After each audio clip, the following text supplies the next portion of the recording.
Hi friends, నేను మీ విజయ్. మీరు చూస్తున్నారు voice of Indian agriculture channel.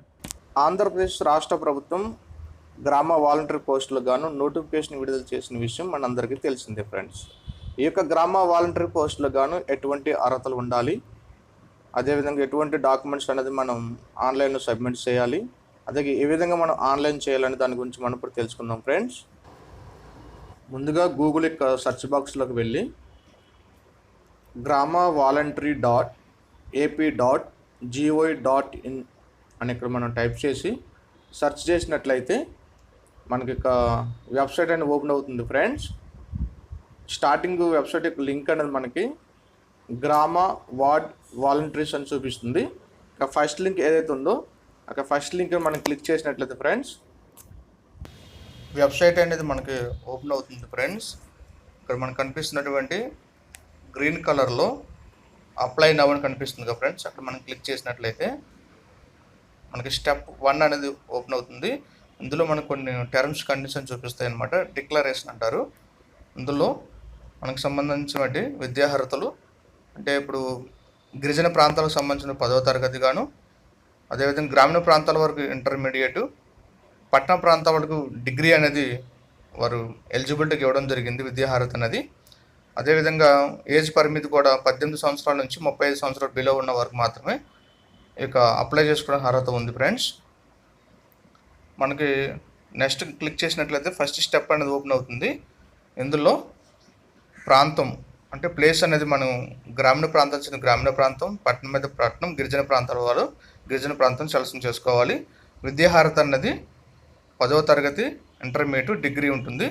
అదేవిధంగా మనకి డేట్ ఆఫ్ బర్త్ కూడా ఇవ్వాల్సి ఉంటుంది. ఎంటర్ చేసిన తర్వాత గ్రామ వాలంటరీకి దరఖాస్తు చేయుటకు అర్హులైనట్లయితే అర్హులను చూపిస్తుంది. అది ఓకే చేసినట్లయితే మనకి నెక్స్ట్ స్టెప్ 2 అనేది ఓపెన్ అవుతుంది. ఇందులో మీకు ఆధార్ నెంబర్ ఎంటర్ చేయమని అడుగుతుంది ఫ్రెండ్స్. ఆధార్ నెంబర్కి మీకు మొబైల్ నెంబర్ లింక్ అయి ఉన్నట్లయితే ఆధార్ నెంబర్ ఎంటర్ చేయాల్సి ఉంటుంది. ఒకవేళ మీకు మీ ఆధార్కి మొబైల్ నెంబర్ లింక్ కానట్లయితే ఆధార్ నాట్ అవైలబుల్ అని కనిపిస్తుంది ఫ్రెండ్స్. అక్కడ క్లిక్ చేసినట్లయితే మీకు మొబైల్ నెంబర్ ఎంటర్ చేస్తే మొబైల్ నెంబర్ కూడా మీకు ఓటీపీ వస్తుంది. ఆధార్ ఉన్నవారు ఆధార్ నెంబర్ ఎంటర్ చేస్తారు. ఓటీపీ క్లిక్ చేసినట్లయితే ఓటీపీ జనరేట్ అవుతుంది, సక్సెస్ఫుల్ అని కూడా రావడం జరుగుతుంది. ఇక ఓటీపీ నెంబర్ అనేది మీరు ఎంటర్ చేసినట్లయితే ఆధార్ నెంబర్తో మనం మొబైల్ నెంబర్ లింక్ చేసి ఉన్నది కాబట్టి ఆధార్తో మనం ఓటీపీ జనరేట్ చేసాం కాబట్టి మన యొక్క ఆధార్ డీటెయిల్స్ అనేది ఇక్కడ చూపించడం జరుగుతుంది. ముందుగా ఫోటో అనేది అప్లోడ్ చేయాల్సి ఉంటుంది ఫ్రెండ్స్. మనకు ఆధార్లో ఉన్న ఫోటో కావాలంటే ఆ ఫోటో మీరు ఉంచవచ్చు. లేదు మీరు ఫోటో మార్చాలనుకున్నప్పుడు ఫోటో అనేది 150 KB బిలో ఉండాల్సి ఉంటుంది. దాని ప్రకారం మీరు అడ్జస్ట్ చేసుకుని సైజ్ అనేది మీరు అప్లోడ్ చేయాల్సి ఉంటుంది ఫ్రెండ్స్. అదేవిధంగా మీకు జిల్లా, ప్రాంతము, గ్రామము, మీకు సంబంధించిన డీటెయిల్స్ అన్నీ కూడా చూపిస్తుంది జరుగుతుంది. దాని ప్రకారం కూడా మీరు ఎంటర్ చేయాల్సి ఉంటుంది. తర్వాత మీకు అప్లోడ్ రెసిడెన్స్ ప్రూఫ్ అని చూపిస్తుంది ఫ్రెండ్స్. మీకు సంబంధించినటువంటి టైప్ ఆఫ్ ప్రూఫ్స్ ఇందులో కొన్ని చూపించడం జరుగుతుంది. అంటే మీకు రిలవెంట్గా ఉన్నటువంటి టైప్ ఆఫ్ ప్రూఫ్స్లో రేషన్ కార్డు, అలాగే voter ID, residence certificate, bank statement మీకు ఏదైతే అవైలబిలిటీగా ఉందో దానికి సంబంధించి మీరు అక్కడ క్లిక్ చేస్తారు. క్లిక్ చేసిన వెంటనే మీకు అప్లోడ్ అని చూపిస్తుంది ఫ్రెండ్స్.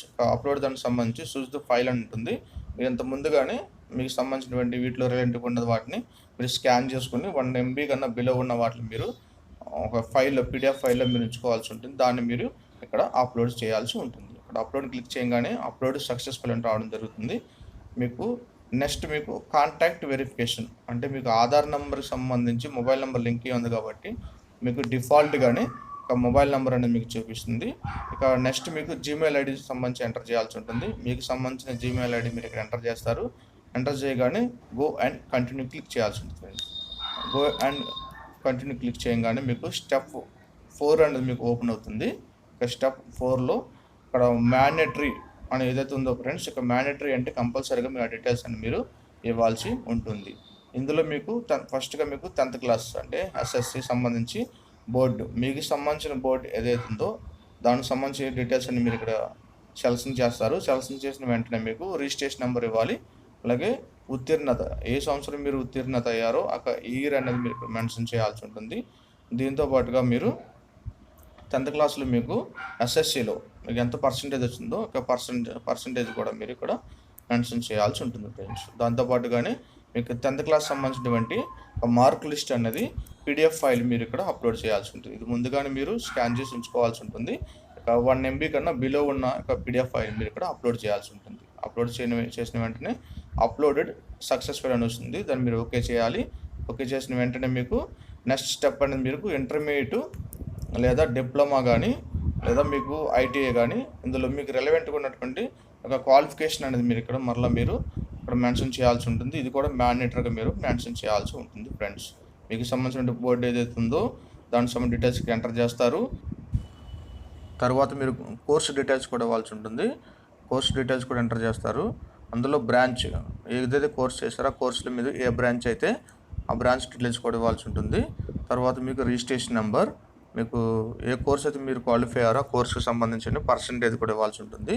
దీంతో పాటుగా మీరు ఏ కోర్స్ అయితే మీరు క్వాలిఫై అయ్యారో దానికి సంబంధించినటువంటి సర్టిఫికేట్ కూడా మీరు స్కాన్ చేసి పీడిఎఫ్ ఫైల్లో 1 MB కన్నా బిలో ఉన్న దాన్ని మీరు ఇలా అప్లోడ్ చేయాలి. అప్లోడ్ చేసిన వెంటనే అప్లోడెడ్ సక్సెస్ఫుల్ అని కూడా మనకి కనిపిస్తుంది. ఇది ఓకే చేయాల్సి ఉంటుంది ఫ్రెండ్స్. తర్వాత స్టెప్గా మనకి డిగ్రీ అబోవ్ ఉన్నటువంటి మీకు రిలవెంట్గా ఉన్నటువంటి క్వాలిఫికేషన్ డీటెయిల్స్ కూడా ఇవ్వాల్సి ఉంటుంది. ఇది మ్యాండేటరీ కాదు ఫ్రెండ్స్, ఇది ఆప్షనల్.